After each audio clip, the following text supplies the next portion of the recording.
Bravo. En avant, marche jusqu'à moi, sans idée de manœuvre. Voilà. Dernier passage en revue des troupes avant la cérémonie du 14 juillet.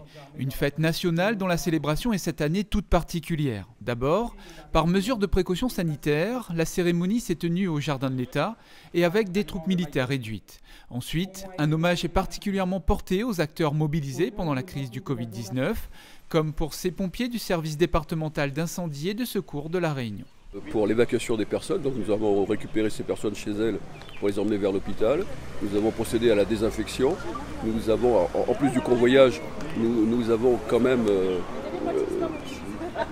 accueilli des gens à l'aéroport pour pouvoir voir s'ils sont malades ou pas malades. Donc on était les seuls à s'organiser pour les accueillir avec l'ARS. Nous avons mis une cellule anticipation en place pour gérer la crise dans la durée. Et puis nous avons assuré au quotidien tout notre travail avec le maximum de protection pour éviter que justement le virus ne se propage. Plus de 150 militaires des différents corps de l'armée étaient rassemblés. Le peloton de la gendarmerie de La Réunion, de la marine et des Fazoilles. Du personnel civil a également été présenté, comme les associations, les caissiers, les forces de l'ordre et de secours engagés au cours du confinement. Un rassemblement patriotique qui fédère autour des valeurs de la République. C'est un peu faire le lien, à mon avis, entre le passé, le présent et le futur.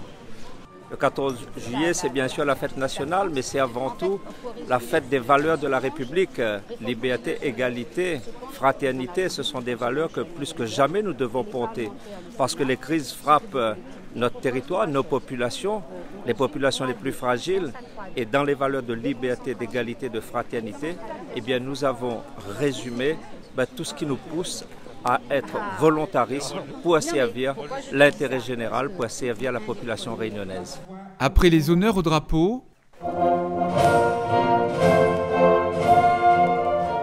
12 médailles militaires et 2 de l'Ordre national du mérite ont été remises à des militaires engagés.